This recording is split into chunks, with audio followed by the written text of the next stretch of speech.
ఓం శ్రీ మాత్రే నమః. అమ్మ పిలుపు ఛానల్కి స్వాగతం అండి. ఈరోజు ఈ వీడియోలో మనం వృషభ రాశి వారి యొక్క జాతక ఫలితాల గురించి తెలుసుకుందాం. 2025 సంవత్సరం మే నెల 21వ తేదీ బుధవారం రోజు వృషభ రాశి వారికి ఏ విధంగా ఉండబోతుంది, వారి జాతక ఫలితాల ప్రకారం ఏ విధమైనటువంటి సమస్యలు వారికి రాబోతున్నాయి. వృషభ రాశి వారికి గజకేసరి యోగం పట్టబోతుంది. ఇకపై మీరు పట్టిందల్లా బంగారం అవుతుంది. మీరు ప్రతి పనిలోనూ విజయం సాధిస్తారు. దీన్ని ఆపటం ఎవరి తరమూ కాదు. అయితే గజకేసరి యోగం వల్ల వీరికి ఏ అంశాల్లో కలిసి వస్తుంది, అయితే ఏ వ్యక్తితో వీరు జాగ్రత్తగా ఉండాలి అనే అంశాలు ఈ వీడియోలో ఇప్పుడు మనం వివరంగా తెలుసుకుందాం. కానీ అంతకంటే ముందుగా మా చిన్న రిక్వెస్ట్ ఏంటంటే, మన ఛానల్ని కనుక ఇంకా ఎవరైనా వృషభ రాశి వారు కొత్తగా చూసేవారు ఎవరైనా ఉంటే సబ్స్క్రైబ్ చేసుకుని వాళ్ళు సబ్స్క్రైబ్ చేసుకోండి. ఈ వీడియో మీరు ఎక్కడా కూడా స్కిప్ చేయకుండా చివరి వరకు చూస్తేనే మేమేం చెప్తున్నామో మీకు పూర్తిగా అర్థమవుతుంది. అలాగే మీరు ఏ సమస్యలతో బాధపడుతున్నా శ్రీ షిరిడి సాయిబాబా ఆశీస్సులతో జ్యోతిష్యం చెప్పబడిన గురువు గారు సుబ్రహ్మణ్యం రాజు గారు. ప్రేమ సమస్యలు, పెళ్లి సమస్యలు, ఉద్యోగ సమస్యలు, రాజకీయ సమస్యలు, విదేశీ ప్రయాణం, ధనం నిలకడగా లేకపోవటం, భార్యాభర్తల సమస్యలు, అత్తకోడల సమస్యలు, ఆస్తి తగాదాలు, అప్పుల బాధలు, ఇలా ఏ సమస్యలకైనా ఈ గురువు గారు చాలా చక్కటి పరిష్కారాలు చెప్తారు. ఈ గురువు గారు చెప్పినట్టుగా జరుగుతుంది. మనం ఎక్కడున్నా సరే ఈ గురువు గారిని ఫోన్ కాల్ ద్వారా సంప్రదిస్తే చాలు. ఈ గురువు గారి ఫోన్ నెంబర్ 8639494958. చూసారు కదండి, మీరు ఎక్కడున్నా సరే ఈ గురువు గారిని ఫోన్ కాల్ ద్వారా సంప్రదించి చూడండి. ఒక్కసారి ట్రై చేసి చూడండి. మీ సమస్యలన్నిటికీ చక్కటి పరిష్కారాలు చెప్తారు. మీరు ఏ సమస్యల నుంచి అయినా బయటపడాలి అనుకుంటే మాత్రం ఒక్కసారి ట్రై చేసి చూడండి. ఈ గురువు గారు చాలా నమ్మకమైన గురువు గారు. చెప్పినట్టుగా జరుగుతుంది. 24 గంటల్లోనే మంచి పరిష్కారాలు దొరుకుతాయి. కాబట్టి ఒక్కసారి మీ సమస్యలన్నీ తొలిపోవాలని ట్రై చేసి చూడండి. అలాగే ఈ వీడియో మీకు నచ్చినట్లయితే ఓం శ్రీ మాత్రే నమః అని కామెంట్ చేసి ఒక లైక్ చేయండి. మీరు ఒక లైక్ చేయడం వల్ల మాకు ఎంతో సపోర్టివ్గా ఉంటుంది. వివరాల్లోకి వెళ్ళిపోదాం. వృషభ రాశి అనేది రాశిచక్రంలో 2వ రాశి. కృతిక 2, 3, 4 పాదాలు, రోహిణి 1, 2, 3, 4 పాదాలు, మృగశిర 1, 2 పాదాల్లో జన్మించిన వ్యక్తులు వృషభ రాశి కిందికి వస్తారు. ఈ రాశి అధిపతి శుక్రుడు. ముందుగా వీరి యొక్క వ్యక్తిత్వాన్ని మనం గమనించినట్లయితే కనుక ఈ రాశి వారికి మీరు చేసే పనుల పట్ల ఖచ్చితంగా క్లారిటీ అనేది ఉంటుంది. అందుకే మీరు ఏ పని చేపట్టినా కూడా దాన్ని ఖచ్చితంగా పూర్తి చేసి తీరుతారు.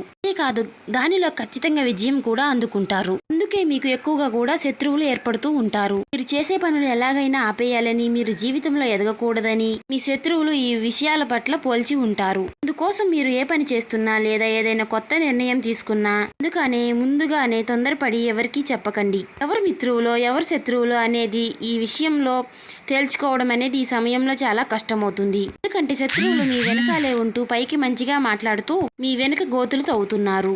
ఈ విషయాన్ని మీరు గమనించాలి. ఇక ఈ రాశి వారికి ఏదైనా సరే ఒక్కసారి చెప్తే మాత్రం చాలా త్వరగా అర్థమవుతుంది.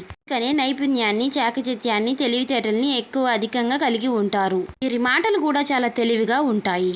ఈ రాశి వారికి కష్టపడే తత్వం చాలా అధికంగా ఉంటుంది. అలాగే వీరికి ఏదైనా పని చెబితే దాన్ని పూర్తి చేసేంత వరకు నిద్రపోని మనస్తత్వాన్ని కలిగి ఉంటారు. ఇక ఈ రాశి వారికి పట్టుదల కూడా ఎక్కువే.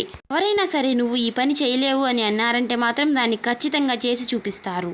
అందుకోసం వీరు ఎంత కష్టమైనా పడతారు. అలాగే వీరు ఒక వస్తువు కానీ, ఒక మనిషి కానీ, ఒక ఉద్యోగం కానీ లేదా ఏదైనా సరే ఇది నాది అనుకున్నారంటే మాత్రం ఆ మాట మీదే నిలబడతారు. సాధించేంత వరకు కూడా పట్టుదలతో దాన్ని సాధించి తీరుతారు. ఈ రాశి వారు చూడ్డానికి చాలా అందంగా ఉంటారు. అంతేకాదు ఎదుటి వారిని ఆకర్షించే నైపుణ్యాన్ని కూడా కలిగి ఉంటారు. కోపం విషయానికి వస్తే వీరికి మాత్రం కోపం చాలా త్వరగా వస్తుంది. చిన్న కోపం ఎక్కువసేపు నిలవకపోయినా సరే ఏదైనా అంశం మీద త్వరగా స్పందిస్తూ ఉంటారు. బయట వాళ్ళు చూడడానికి వీరు చాలా కోపంగానే కనపడతారు, కానీ మనసు మాత్రం చాలా సున్నితంగా ఉంటుంది. ఎదుటివారు కష్టాల్లో ఉన్నారంటే మాత్రం వీరు చలించిపోతారు.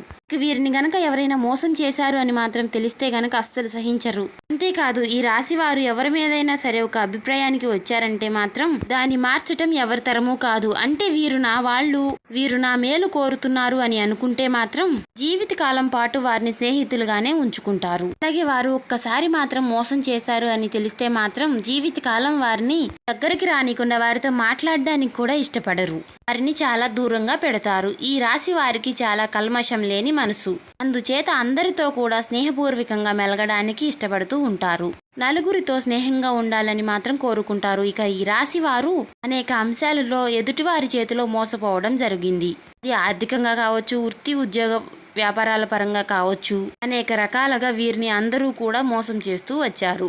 కానీ ఎన్ని రకాలుగా మోసపోయినా కూడా వీరు తిరిగి రెట్టింపు ఉత్సాహంతో, చిరునవ్వుతో పనులన్నీ కూడా పూర్తి చేస్తారు. అయితే ఇప్పటి వరకు పరిస్థితులు ఎలా ఉన్నప్పటికీ కూడా రాబోయే రోజుల్లో వీరన్నీ కూడా శుభ ఫలితాలను అందుకుంటున్నారు అనే అనుకోవటంలో ఎలాంటి సందేహము లేదు. ప్రస్తుతం నడుస్తున్నటువంటి గ్రహస్థితి కారణంగా గ్రహాలు అనుకూలించటం వలన ఈ రాశి వారికి అన్నింటిలో కూడా అనుకూలమైనటువంటి ఫలితాలను పొందేందుకు అవకాశాలు ఎక్కువగా ఉన్నాయి. విశేషమైనటువంటి రాజయోగం అందుకుంటారని చెప్పుకోవచ్చు. ప్రతి అంశంలోనూ కూడా మీదే టాప్ గా ఉంటుంది. మీకు నచ్చిన విధంగా ఇతరులు ప్రవర్తించటం మీకు మెరుగునిస్తుంది. ఇంటి లోపల బయట కూడా మీ మాటకు విలువనిస్తారు. అయితే ఈ రాశి వారు తమ ఆరోగ్యం పట్ల శ్రద్ధ వహించాలి. ముఖ్యంగా చూసుకున్నట్లయితే ఏదైనా పనిలో నిమగ్నమై ఉన్నప్పుడు ఆ పని మీదే ఎక్కువ కాన్సన్ట్రేషన్ చేస్తారు. దానివల్ల మీరు ఎక్కువగా ఆరోగ్యం నిర్లక్ష్యం చేయడం అనేది జరుగుతుంది. అదే సమయానికి భోజనం, తగిన విశ్రాంతి, వ్యాయామం, యోగా, మెడిటేషన్ ఇటువంటివిగా నియమబద్ధంగా పాటించినట్లయితే గనుక మీ యొక్క ఆరోగ్యం కూడా చాలా మెరుగుపడుతుంది. ఎటువంటి అనారోగ్య సమస్యలు అనేవి కూడా ఉండవు.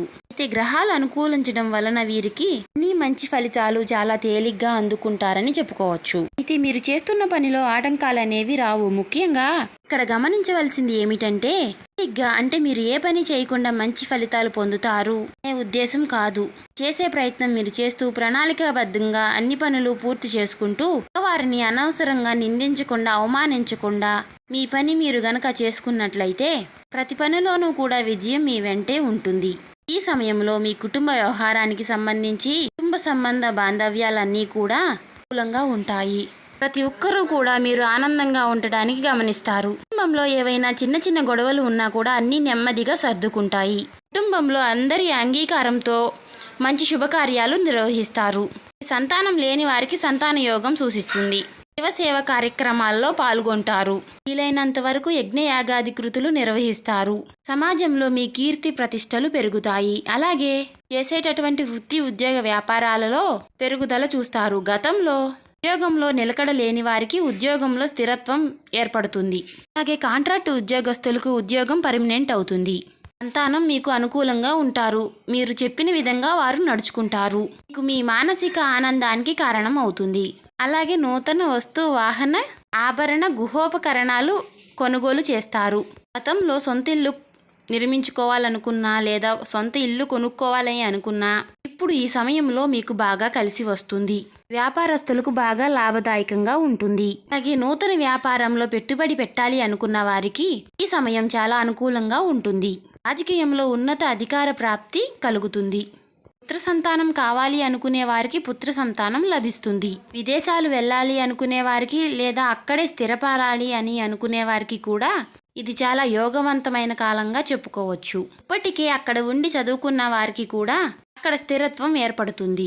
విద్యార్థులకి, వృత్తి, ఉద్యోగ, వ్యాపారస్తులకి ఈ సమయం అనేది చాలా అనుకూలంగా ఉండబోతుంది. గతంలో కోల్పోయినటువంటి ధనం కానీ లేదా అవకాశాలు కానీ ఇవన్నీ కూడా మీరు తిరిగి పొందుకునే అవకాశాలు కనిపిస్తున్నాయి. అలాగే ప్రస్తుతం ఉన్నటువంటి గ్రహస్థితులు అనుకూలించడం వలన విద్యార్థులకు వంటి సమయం అని కూడా చెప్పుకోవచ్చు. ప్రత్యేకించి పోటీ పరీక్షలు రాసేవారికి కూడా అనుకూలమైనటువంటి సమయంగా చెప్పుకోవచ్చు. ముఖ్యంగా మీ గ్రహస్థితి అనుకూలించడం వల్ల మీరు ఏ పని చేసినా కూడా మీకు కలిసి వస్తుంది. కాబట్టి మీ ముఖ్యమైన ప్రణాళికలు, బాధ్యతలు ఏవైతే ఉన్నాయో వాటిని నెరవేర్చుకునే దిశగా మీ ప్రయత్నాలు ఉండాలి. విహారయాత్రలు, తీర్థయాత్రలు చేసేవారికి అనుకూలంగా ఉంది ఈ సమయం. వివాహాది శుభ కార్యక్రమాలు నిర్వహిస్తారు. కోర్టుకు సంబంధించినటువంటి వ్యవహారాల్లో మీకు అనుకూలత ఏర్పడుతుంది. పూర్వీకుల ఆస్తులకు సంబంధించినటువంటి వివాదాలు ఒక కొలిక్కి వస్తాయి. ముఖ్యంగా వంశపార్యపర్వంగా ఆస్తులు మీ చేతికి దక్కుతాయి. అలాగే వంశపార్యపర్వానికి సంబంధించినటువంటి వ్యాపారాలు అనుకూలిస్తాయి. ఉద్యోగంలో ప్రమోషన్ వస్తుంది. మీరు కోరుకున్న చోటికి ట్రాన్స్ఫర్ అయ్యే అవకాశాలు ఉంటాయి. స్థాన చలనం ఏర్పడుతుంది. ముఖ్యంగా అన్ని రంగాల్లో కూడా అభివృద్ధి, విజయం అనేది మీ సొంతమని చెప్పుకోవచ్చు. మరిన్ని యోగవంతమైనటువంటి ఫలితాలని పొందుకోవడానికి ఈ రాశి వారు ప్రతినిత్యము కూడా అమ్మవారి యొక్క ధ్యానం చేయాలి. ఎక్కువగా దుర్గాదేవిని ఆరాధించండి. ప్రతిరోజు కూడా అమ్మవారికి ధూపదీప నైవేద్యాలు సమర్పించండి. నవగ్రహ ప్రదక్షిణలు మీకు ప్రతినిత్యము కూడా అనుకూలమైనటువంటి ఫలితాలని లభిస్తాయి. పేదవారికి, అవసరమైనటువంటి వారికి కూడా వస్తువుల్ని దానం చేయండి. లేని వారికి కూడా భోజనం ఏర్పాట్లు చేయండి. అలాగే పశుపక్షాదులకు తాగడానికి నీరు, తినడానికి ఆహారాన్ని కూడా ఏర్పాటు చేయండి. గత జన్మలో మీరు తెలిసి తెలియక చేసిన ఏవైనా సరే పాపకర్మలు చేసినట్లయితే గనుక వాటి యొక్క దుష్ఫలితాలన్నీ కూడా తొలగిపోతాయి. పసుపు రంగు మీకు కలిసొచ్చే రంగుగా చెప్పుకోవచ్చు. అలాగే మీరు ప్రతినిత్యము కూడా శివారాధన తప్పనిసరిగా చెయ్యండి. మీకు వీలు కుదిరినప్పుడల్లా శివాలయానికి వెళ్ళి శివుడికి అభిషేకం చేయించుకోండి. అలాగే మీకు వీలు కుదిరినప్పుడల్లా మనసులో ఓం నమః శివాయ అనే మంత్రాన్ని జపించుకుంటూ ఉండండి. ఇలా చేయడం వలన కూడా మీకున్న సమస్యలన్నీ తొలగిపోయి అపారమైనటువంటి పుణ్య ఫలితాన్ని పొందుకుంటారు. అలాగే ఇంకా ఎవరైనా సరే మన ఛానల్ని వృషభరాశి వారు కొత్తగా చూసేవారు ఎవరైనా ఉంటే సబ్స్క్రైబ్ చేసుకొని వాళ్ళు సబ్స్క్రైబ్ చేసుకోండి. ఈ వీడియో మీకు నచ్చినట్లయితే ఓం శ్రీ మాత్రే నమః అని కామెంట్ చేసి ఈ వీడియోకి లైక్ చేయడం మర్చిపోకండి. మీరు ఒక లైక్ చేయడం వల్ల మాకెంతో సపోర్టివ్గా ఉంటుంది. అలాగే మీకు ఆర్థిక స్థితి అనుమతిస్తే మాత్రం ఒక దేశీ గోమాతను దానం చేయండి. అంటే ఆవును దానం చేయడం వల్ల కూడా అపారమైనటువంటి పుణ్య ఫలితాన్ని పొందుకుంటారు. చూశారు కదండి, మీకు ఏ సమస్యలు ఉన్నా గురువు గారికి ఒక్కసారి ఫోన్ కాల్ ద్వారా సంప్రదించి చూడండి. ఆ సమస్యలన్నీ తొలగిపోతాయి. చాలా నమ్మకదగమైన గురువు గారు.